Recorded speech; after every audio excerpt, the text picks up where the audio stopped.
دكتور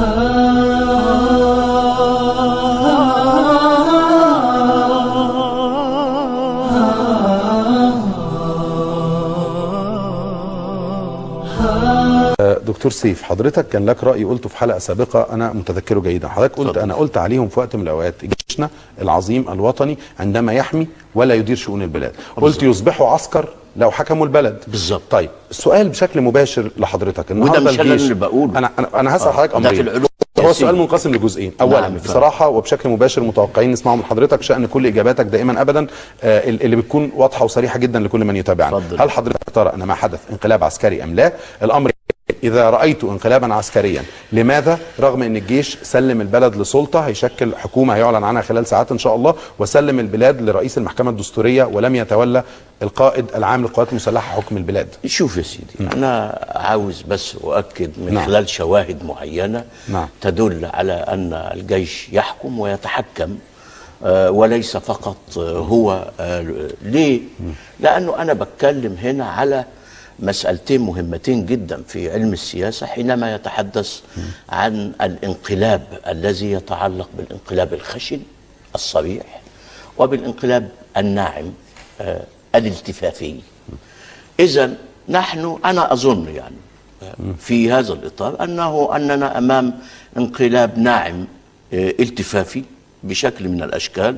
صحيح رئيس المحكمة الدستورية المؤقت هو الآن في الصورة، لكن عاوز أقول لك شيء مهم جدا.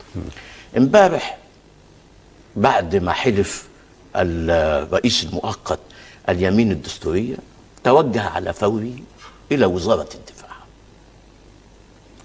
ليتشاور مع الفريق السيسي، ولذلك هم صلحوا النهارده. صلحوا ليه؟ لأنه الفريق السيسي زي ما بيقولوا المؤسسات الأمنية راحوا له القصر.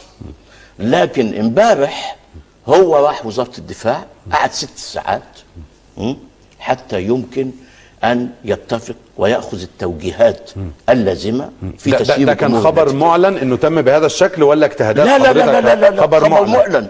يعني من توجه للقاء من حضرتك نعم بتقول يعني لا فحضرتك بتقول ده بيعكس الصورة. حضرتك بتقول ان ترتيب اللقاء بهذا الشكل طبعا والعودة على الراوي ان ليست لدي المعلومة الكاملة كيف تم الاجتماع او في اي مقر. انا بقول لك معلومات خبر حضرتك بتقول معلومة يعني حضرتك متأكد من صحتها ان ده بيعكس الصورة من هو من يمتلك السلطة كاملة. الامر الثاني المهم جدا انه لا استطيع ان اقول ان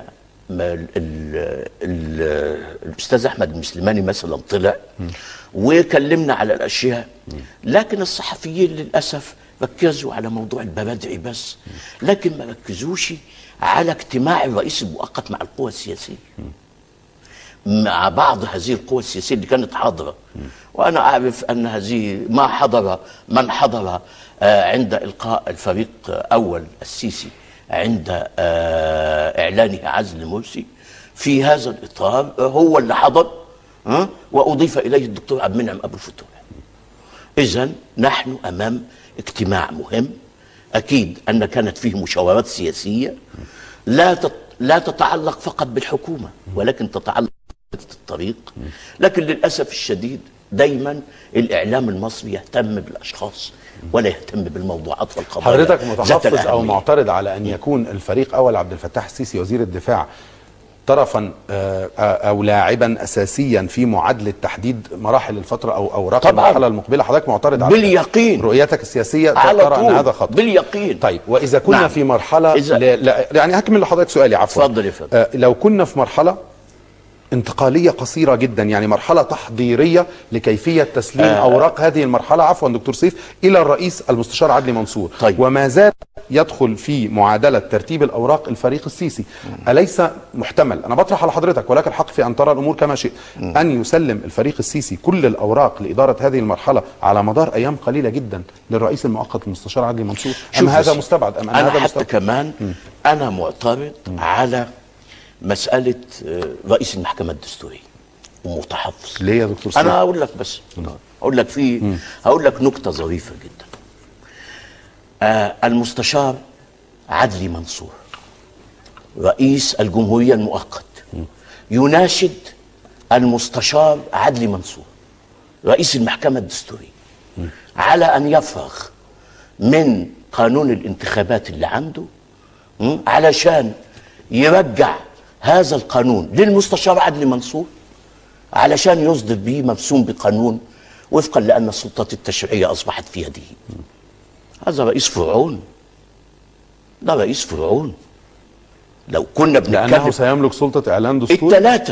الثلاثة يا سيدي، السلطة التنفيذية، السلطة التشريعية، السلطة القضائية. طب إيه البديل اللي حضرتك كنت بتطالب بيه؟ البديل لأن لازم نوزع هذه السلطات، لا تتركز في يد واحد، لأنه في مؤسسات أخرى يمكن أن تقوم بهذا.